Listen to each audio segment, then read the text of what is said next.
The milestone my travel story. मैं 2004 से देखा जाए तो बहुत घूमने का शौकीन रहा हूँ।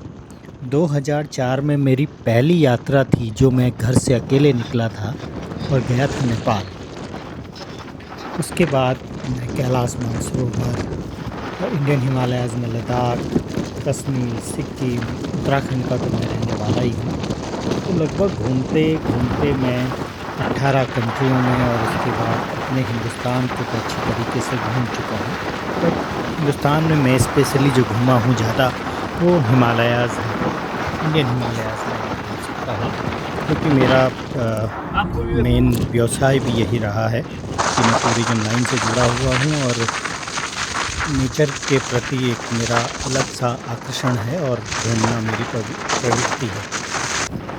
आज मैं अपने मिनिस्ट्री के किसी काम से मनाली हिमाचल तक मुझे जाना था, बट वहाँ मेरे किसी दोस्त ने, मेरे परम मित्र ने मुझे बोला कि नहीं, आप बिना हमारी वैली को देखे वापस नहीं जा सकते हैं।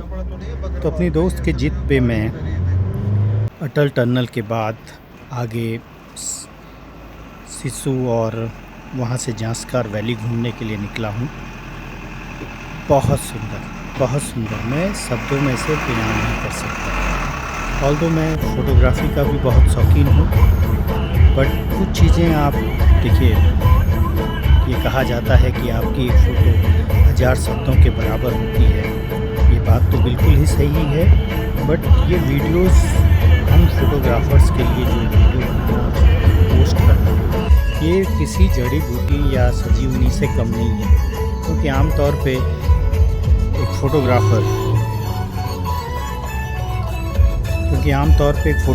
अपने दोस्तों को अपने पास बुलाए और फिर पुराने रिकॉर्ड्स को दिखाए और कंप्यूटर खोल के, ये भी अब संभव नहीं है। तो कहीं ना कहीं ये जो सोशल मीडिया आया है, ख़ास तौर पे यूट्यूब, तो ये अपनी खींची हुई फ़ोटोज़ को या वीडियोस को अपने दोस्तों तक शेयर करने के लिए एक बहुत ही अच्छा माध्यम है, जैसा कि मैं कर रहा हूँ और आप लोग वीडियोस देख रहे हैं। मुझे बहुत खुशी है कि मैं आप तक, लोगों तक ये सब चीज़ें भेज पा रहा हूँ या दिखा पा रहा हूँ। तो मेरी ये हिमाचल की जो यात्रा है, ऐसे तो मैं हिमाचल 1999 से लगातार ही आ रहा हूँ स्कीइंग के नेशनल गेम्स और अदर एक्टिविटीज़ के लिए, बट मोस्टली मैं विंटर्स में ही आता हूँ। ये पहला मौका था जब मैं समर किसी काम से आया था, बट अब मैं घूमने के लिए निकल पड़ा। जर्नी बहुत ही शानदार है, ब्यूटी सारे रास्ते पर बहुत शानदार है। आप कहीं भी जाते हैं, कुछ भी देखते हैं, तो आपको पूरी हिमाचल की पटकथा सामने दिखती है। एडवांस है, बट अपनी जड़ों को नहीं भूलें। यहाँ पे आप जब रोड जर्नी पे होते हैं तो आपको बकरी चराने वाले, आपको घरों में आप जाते हैं तो आपको पूरा कल्चर घर में दिखता है। और आप जब घूमने हैं तो प्रकृति तो एक जैसी है। अटल टनल बनने के बाद यहाँ का टूरिज़्म ज़रूर बढ़ा है, बट यहाँ की चीज़ें जितनी इन्होंने बचा के रखी है वही माइलस्टोन है। आगे चल के जब पूरी दुनिया एडवांस की तरफ हो जाएगी, शहर इतने अत्याधुनिक बन जाएंगे, तो उस समय के आज के बचाए हुए पत्थर, आज की बचाई हुई प्रकृति, आज के बचाए हुए झरनों का पानी, ये उस समय की धरोहर रहेंगी। और आप विश्वास मानिएगा कि आज से लगभग 20 साल बाद या 30 साल बाद, 40 साल बाद झरनों से बहता हुआ जल, नदियों में बहता हुआ जल, प्रकृति में बड़े बड़े पत्थर, यही सब भी हमारी धरोहर रही।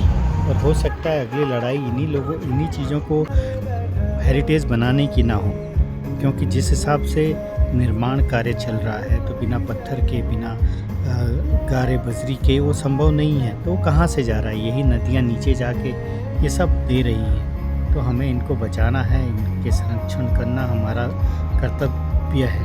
आप प्रकृति को घूमो, प्रकृति के साथ रहो, प्रकृति से घुलो मिलो, पर प्रकृति की दी हुई धरोहर को ना भूलो। इनसे मत छेड़छाड़ करो। आपकी आँखें जितना इस सुंदर इनको देख सकती हैं, उससे ज़्यादा सुंदर और ज़्यादा